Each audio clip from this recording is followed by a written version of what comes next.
Au cours de ce tutoriel, je vais vous expliquer sommairement ce qu'est le système d'exploitation et puis enfin, nous allons démarrer notre ordinateur. Alors, le système d'exploitation, qu'est-ce que c'est? Alors c'est très important, il faut vraiment savoir à quoi on a affaire quand on parle de système d'exploitation. Alors vous savez certainement qu'en informatique, on fait la différence entre ce qui est matériel et les logiciels. Le matériel, c'est-à-dire ce qu'on appelle communément le hardware, c'est la partie physique de l'ordinateur. C'est-à-dire c'est ce qu'on peut voir, ce qu'on peut toucher.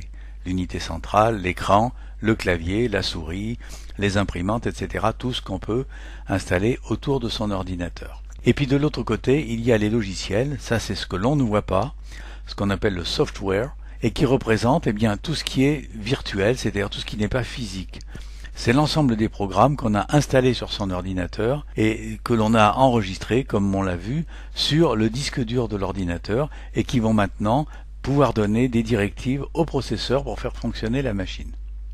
Quand on allume son ordinateur, qu'est-ce qui se passe? On voit sur son écran apparaître divers éléments comme des fenêtres qui contiennent des informations, qui contiennent des images. On entend aussi des sons éventuellement qui sortent des haut-parleurs quand on les a allumés, etc. Eh bien, comme je vous l'ai dit, pour que cette situation apparaisse, il est nécessaire que des directives aient été données à l'ordinateur. Eh bien, ces directives, elles sont fournies par un élément de base, mais indispensable, totalement indispensable, qu'on appelle le système d'exploitation. On l'appelle aussi l'OS, qui veut dire en anglais Operating System. Ce mot, on l'utilise plus souvent que le mot système d'exploitation, parce que c'est plus rapide, plus facile. Alors, toutes ces consignes, toutes ces directives que l'on donne à l'ordinateur passent obligatoirement par ce système d'exploitation. Alors lui-même peut être connecté à différents programmes qu'on lui a greffés dessus, mais ça passe obligatoirement par lui, c'est un peu le cerveau qui va donner ses ordres. Alors des ordres de toute nature, vous voyez, j'ai mis là, ouvrez cette fenêtre, va à la ligne, supprime cette image, demande le code d'accès, etc. Mets en forme mon texte, mets du gras, mets des lettres majuscules. Toutes ces informations-là seront données par le système d'exploitation. Des systèmes d'exploitation, vous en avez forcément entendu parler, il en existe un grand nombre. Alors le premier qui vient à l'esprit, c'est Microsoft, qui a produit un système d'exploitation ou des systèmes, enfin qui sont résumés sous un nom, c'est ce qu'on appelle Windows. Un Windows, ça veut dire fenêtre, et Microsoft a adapté ces systèmes d'exploitation Windows parce qu'en fait, vous verrez que, et vous le savez sans doute, que quand on affiche des informations à l'écran, ces informations s'affichent sous des fenêtres. Et ces fenêtres peuvent être superposées, peuvent être ajustées les unes aux autres, etc. Donc ils ont appelé ça Windows. Alors bien entendu, il en existe de nombreux autres systèmes d'exploitation. Parmi les OS les plus connus, vous savez qu'il y a aussi Apple. Apple et leurs ordinateurs qu'on appelle les Mac. Et leur système d'exploitation au Mac s'appelle le Mac OS X. Il existe aussi un système d'exploitation qu'on appelle Linux, vous avez peut-être aussi entendu parler de lui. Il a un gros avantage, c'est que c'est un système d'exploitation qui est gratuit. Alors il est utilisé généralement par les entreprises. Aucun des systèmes d'exploitation n'est meilleur que les autres. Ils ont tous à peu près les mêmes caractéristiques. Certains ont peut-être plus de qualité, d'autres... Mais bon, tout ça, ça se ressemble beaucoup. Et je vous dis, la différence, c'est le prix. Il y en a un qui est gratuit, c'est Linux, et les autres sont payants. Et voilà, Linux est plutôt utilisé dans les entreprises. Alors il y a quelques petits inconvénients si on voulait l'utiliser à titre personnel, mais bon, c'est quelque chose de très performant aussi. Bon, il se trouve que la majorité des ordinateurs que l'on achète aujourd'hui, parce que le marché est ainsi fait, sont généralement équipés de Microsoft Windows. Nous avons donc décidé, à partir de là, de choisir le système d'exploitation de Microsoft, et nous allons choisir Windows. Alors, lequel choisir? Microsoft a créé de très nombreuses versions de Windows. À partir de 95, il y avait un Windows 95, il y en a eu un 98, un 2000. Il y a eu XP qui a été créé en 2001, qui a eu une assez longue carrière parce que c'était quelque chose qui était très performant. Il y a Vista qui est apparu en 2007. Alors lui, il a eu moins de succès parce qu'il offrait quelques particularité un peu difficile et il avait pas mal d'inconvénients. Et puis il y a eu Windows 7 qui est apparu en 2009 et qui fonctionne très bien. Et puis maintenant, il y a Windows 8. Alors, bien entendu, nous allons choisir cette version-là de Windows puisque c'est la dernière. Et comme vous débutez en informatique, vous venez sans doute d'acheter un ordinateur et il y a de grandes chances qu'il soit équipé de Windows 8. De toute façon, je dis bien que si vous ne disposez pas de Windows 8 sur votre ordinateur, mais seulement de Windows 7, XP ou voire Vista éventuellement, c'est pas bien grave. Le tutoriel que nous présentons ici va quand même pouvoir vous aider, même si certains éléments ne paraîtront pas sur votre système d'exploitation. Mais les principes généraux resteront les mêmes. Alors, qu'est-ce qui se passe quand on a acheté un ordinateur avec Windows 8? Eh bien, la première fois qu'on l'ouvre, en appuyant sur le bouton Power, alors ce bouton évidemment il a tout un tas de formes en fonction de la marque de l'appareil que vous avez acheté. Et la première fois que vous ouvrez Windows 8, vous aurez une fenêtre qui va ressembler à celle qui est là à peu près, grosso modo. Alors, sur cette fenêtre, on va vous demander votre adresse de messagerie, qui va permettre de vous identifier sur votre ordinateur. Si vous n'avez pas d'adresse de messagerie parce que c'est la première fois que vous utilisez un ordinateur, le programme peut vous permettre d'en créer une. Alors pour ça, il suffit de s'inscrire. Vous avez un menu qui s'appelle Inscrivez-vous, et puis on vous donnera les consignes que vous allez suivre. Puis maintenant, si vous n'en avez pas, vous avez aussi un menu qui s'appelle Se connecter sans compte Microsoft. Donc c'est la dernière ligne en bas, vous cliquez là-dessus et votre ordinateur va s'ouvrir, ça va continuer. Alors moi je vous invite quand même à créer une messagerie Microsoft. Et on aura l'occasion de revenir là-dessus, mais le compte Microsoft va vous permettre d'accéder à un certain nombre d'applications qui peuvent vous apparaître très utiles. Alors on aura l'occasion de le voir, on verra comment on fait pour créer un compte Microsoft. Pour le moment on va continuer sans connecter sur un compte Microsoft, mais sachez que si vous le faites, c'est pas un problème et ça va vous offrir un certain nombre d'avantages. Donc nous on va continuer sans avoir créé de compte Microsoft. Quand vous avez cliqué sur continuer, vous ouvrez, votre écran apparaît ainsi, avec une fenêtre, vous voyez, c'est celle qui est là, avec une image, et cet écran s'appelle l'écran de verrouillage.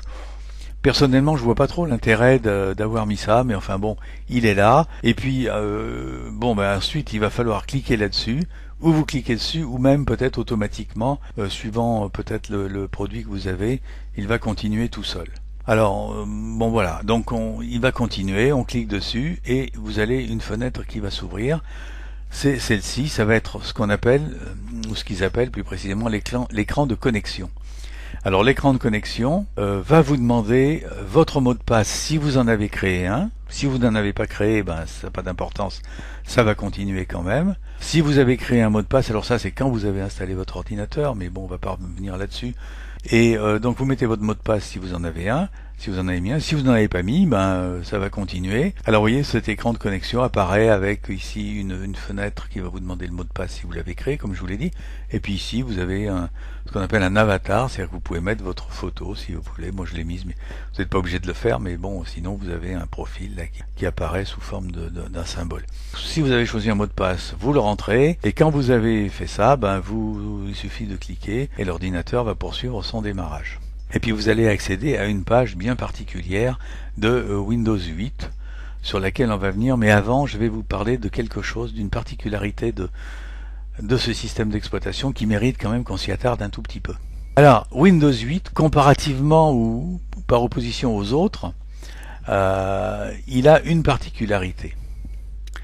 Alors cette particularité, c'est que Windows 8 est un logiciel qui s'adapte aussi bien aux ordinateurs qu'aux tablettes tactiles.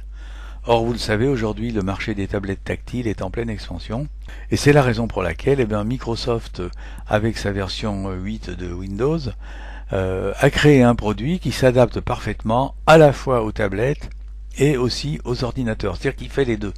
Alors, qui peut le plus, peut le moins, c'est-à-dire que si vous n'avez pas de tablette, vous pouvez tout à fait transformer Windows 8 en système d'exploitation réservé à un ordinateur, et puis si vous avez une tablette, vous pourrez l'utiliser. La différence entre un ordinateur et une tablette, c'est que sur un ordinateur, quand on veut sélectionner quelque chose, on prend son clavier ou sa souris, on clique sur on va le voir, on clique sur l'élément qu'on veut sélectionner et l'affaire démarre. Alors qu'avec une tablette, on n'a pas de clavier, on n'a pas de souris et on sélectionne avec le bout des doigts.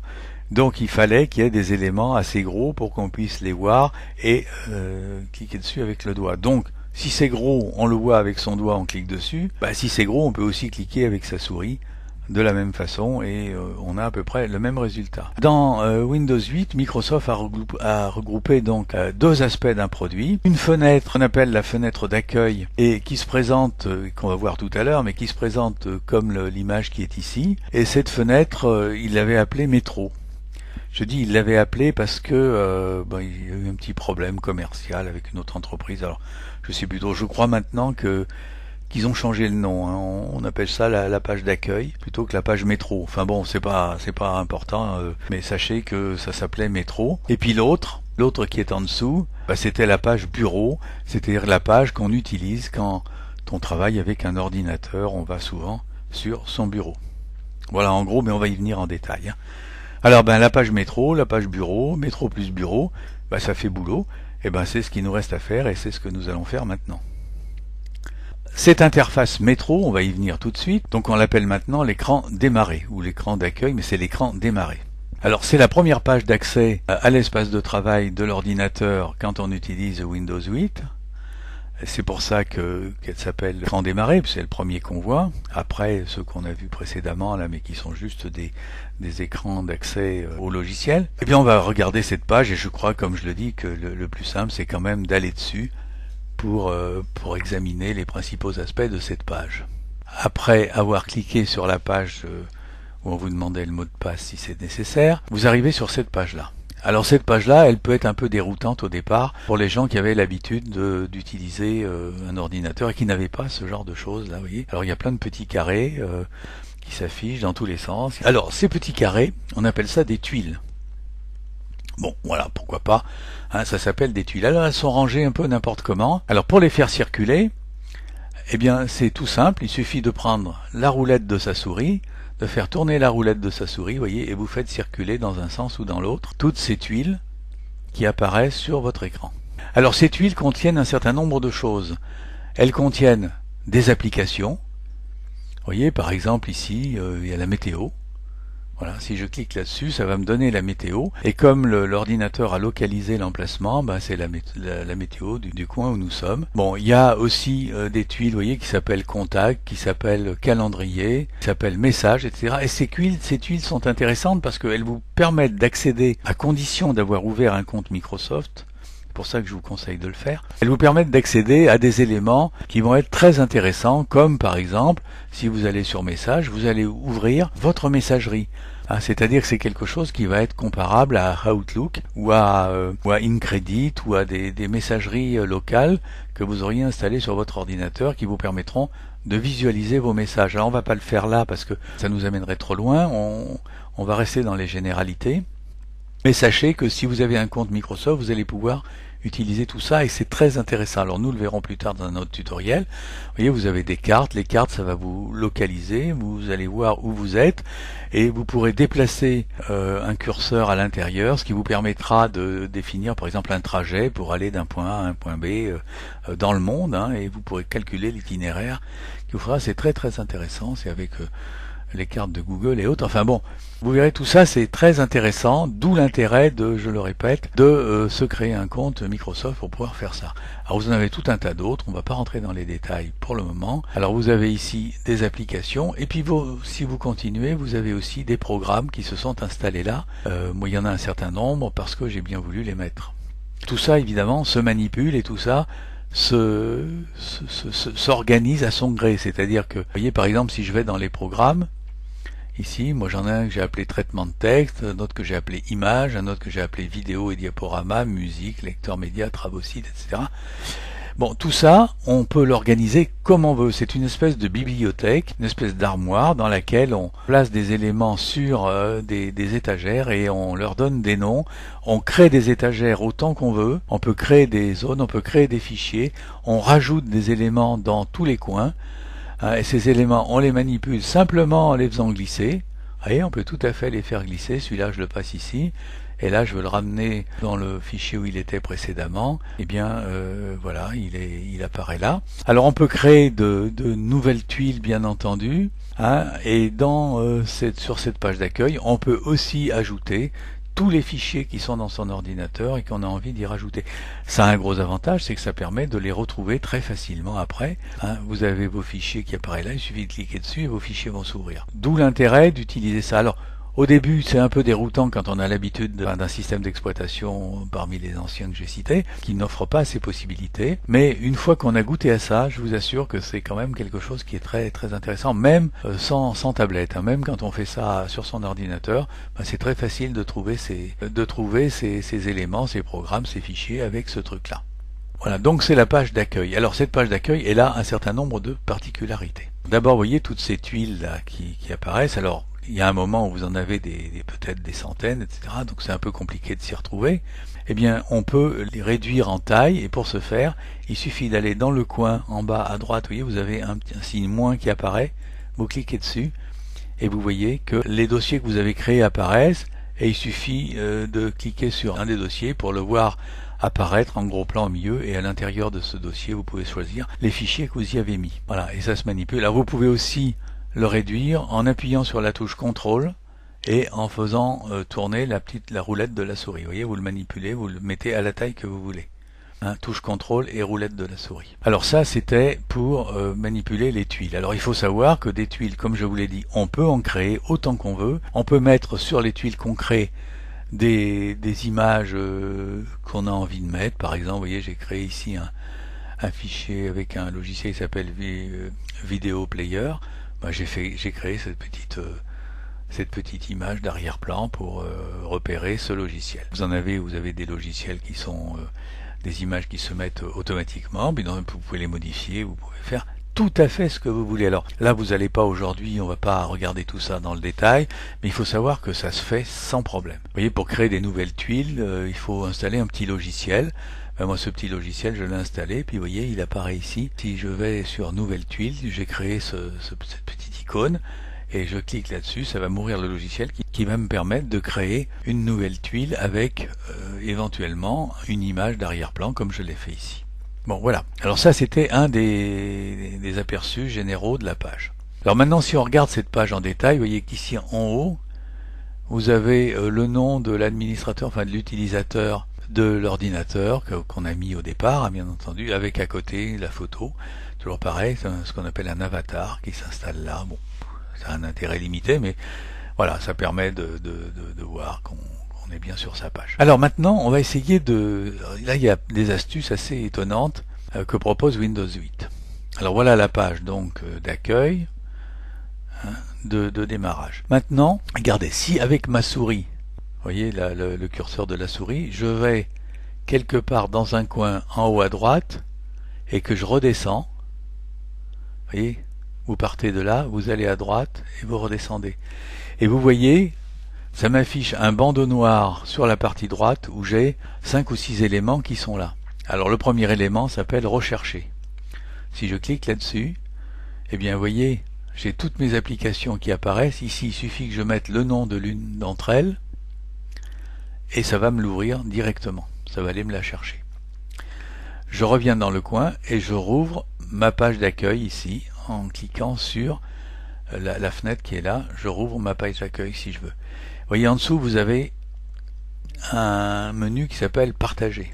Si je clique là-dessus, eh bien, évidemment, il faut avoir quelque chose d'ouvert et on peut l'envoyer à quelqu'un qu'on a désigné pour le recevoir. Ensuite, vous avez donc l'écran d'accueil ici. C'est l'écran que l'on avait vu précédemment. On continue. En dessous, vous avez les périphériques. Alors moi, au cas particulier, j'en ai pas de branché, donc je suis sur un ordinateur portable où j'ai rien. Si j'ai un deuxième écran qui est un téléviseur qui a été connecté, vous voyez, donc il y a un deuxième écran. Sinon, si j'avais une imprimante, elle apparaîtrait. Si j'avais un scanner, il apparaîtrait. Si j'avais un disque dur externe, il apparaîtrait, etc. Je n'en ai pas pour le moment, donc il n'y a rien qui apparaît. Mais voilà. Donc je reviens sur le coin en haut à droite et je descends. Et en dessous, j'ai le dernier menu qui s'appelle Paramètres et qui est très intéressant. Ce menu Paramètres, si je clique dessus, il me donne un certain nombre de choses et notamment, voyez, il y a une aide en haut, alors le reste on va pas trop. Aide, c'est une aide en ligne qui vous permet de comprendre comment fonctionne Windows 8. Mais on va regarder ce qu'il y a en dessous. En dessous, vous avez, vous voyez, 6 icônes. Vous en avez un qui s'appelle réseau. Ben, le réseau, c'est pour savoir comment vous êtes connecté. Si je clique dessus, vous voyez, ça me donne, moi je suis connecté ici par un réseau sur une Livebox. Ça doit être celle-là, je sais plus laquelle c'est des deux. Non, c'est celle-là. Enfin, je suis connecté par des plugs, donc voilà. Je reviens là. Ensuite, vous avez ici les haut-parleurs. Les haut-parleurs, ben, ça vous donne le niveau de sortie du son que vous pouvez entendre sur votre ordinateur. Vous pouvez le régler de 0 à 100. Ensuite, vous avez la luminosité. La luminosité, ben, c'est la luminosité de votre écran que vous pouvez modifier de la même façon que le son. Vous avez ici les notifications, alors on reverra, on viendra là-dessus plus tard, c'est quelque chose qu'on trouve sur la page qu'on appelle bureau. Ici vous avez un bouton marche arrêt, ben, pour éteindre votre ordinateur, vous pouvez tout à fait cliquer là-dessus et vous allez éteindre votre ordinateur. Et ensuite vous avez un écran clavier, alors cet écran clavier vous permet de définir la langue de votre clavier. Donc en l'occurrence, nous ici, on va rester sur le français. Mais ça ouvre le clavier qui apparaît dans le panneau de configuration, qui est quelque chose qu'on verra ultérieurement. Et puis en dessous, vous avez un menu qui s'appelle modifier les paramètres du PC. Ben, si vous ouvrez ça, ça va vous donner accès à un certain nombre d'éléments qui sont aussi dans le panneau de configuration et que vous allez pouvoir utiliser pour modifier les paramètres de votre ordinateur. Alors, parmi ces paramètres, il y en a de très nombreux, on ne va pas les voir ici. Bon, voilà en gros comment se présente cette page d'accueil. Voilà. Alors, maintenant encore 2 ou 3 petites particularités. Quand vous allez sur un icône qui représente un fichier, par exemple, que vous avez chargé, que vous avez mis dessus, je vais en prendre n'importe lequel. Si je fais un clic droit dessus, vous voyez, ça m'ouvre des éléments en dessous. On me dit détacher de l'écran d'accueil. Ça veut dire si je clique là-dessus, ben, il ne sera plus là. Il va partir, il sera ailleurs. Ça va pas l'enlever de mon ordinateur, mais il n'apparaîtra plus sur cet écran d'accueil. Épingler à la barre des tâches. Alors la barre des tâches, pour ceux qui savent, c'est quelque chose qui apparaît sur la page bureau. Dans la partie basse de la page bureau. Épingler à la barre des tâches, ça veut dire que ben, de là, je vais le renvoyer sur la barre des tâches de bureau. Donc il restera là, mais il sera en plus dans la barre des tâches, donc je pourrais, avec le bureau, l'ouvrir directement sur la barre des tâches.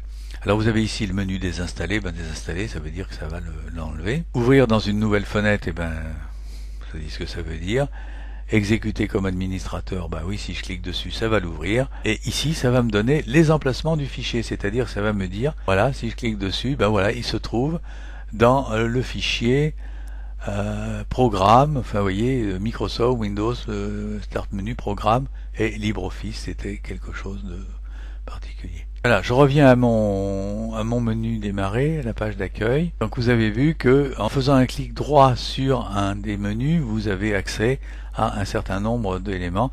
Et vous voyez qu'à droite, vous avez aussi une icône qui s'appelle toutes les applications. Si je clique là-dessus, bah, ça me les ouvre toutes. Vous voyez, elles sont classées par ordre alphabétique. Bon, on ne va pas trop rentrer dans le détail parce qu'il y aurait vraiment beaucoup de choses. On veut regarder simplement la page de manière un peu synthétique, tout ça, pour voir comment ça fonctionne. Et puis il y a autre chose que je vous ai pas dit encore. On a parlé du bureau. Le bureau étant la page d'accueil d'un ordinateur normal. Quand vous ouvrez, enfin quand je dis normal, celui-là n'est pas anormal, mais quand vous ouvrez un ordinateur avec un système d'exploitation autre que Windows 8, bien vous ouvrez une page d'accueil qui s'appelle la page bureau. Alors pour accéder à cette page bureau, à partir de Windows 8, vous avez plusieurs possibilités. Vous avez dans les tuiles qui s'affichent là, si vous regardez dans le premier paquet de tuiles, ici vous avez une tuile qui s'appelle bureau. Et cette tuile apparaît avec une fenêtre qui représente ce qu'il y a sur le bureau, c'est-à-dire l'image d'arrière-plan du bureau. Si je clique là-dessus, ça va m'ouvrir le bureau du système d'exploitation. Et puis vous avez une autre façon de l'ouvrir. Si vous allez avec votre curseur dans le coin en haut à gauche, vous voyez ici, vous avez l'image du bureau qui apparaît. Je clique et ça me fait apparaître mon bureau. Alors pour retourner à la page d'accueil que j'avais tout à l'heure, j'ai deux solutions. Soit je fais comme je le faisais tout à l'heure, je vais dans le haut à droite et je redescends et j'ouvre ce menu avec ici, vous voyez, la fenêtre qui me donne accès à la page d'accueil. Voilà. Je reviens à mon bureau. Et j'ai aussi la possibilité, quand je mets mon curseur dans le coin inférieur gauche, vous voyez, ça m'ouvre une petite vignette avec la page d'accueil. Je clique dessus. Et ça m'ouvre la page d'accueil. Voilà comment ça fonctionne. On va pas aller plus loin aujourd'hui. Donc c'est clair qu'on reviendra en détail dans d'autres tutoriels. Mais déjà, moi, ce que je vous invite à faire, c'est d'aller là-dessus et de manipuler un petit peu et de voir ce que vous pouvez faire. Au cours du prochain tutoriel, on va examiner la manière dont on peut travailler avec ces tuiles, c'est-à-dire comment on les déplace, comment on les nomme, comment on en crée, comment on peut créer des groupes de tuiles, etc. Et puis ensuite, nous passerons sur l'étude du bureau.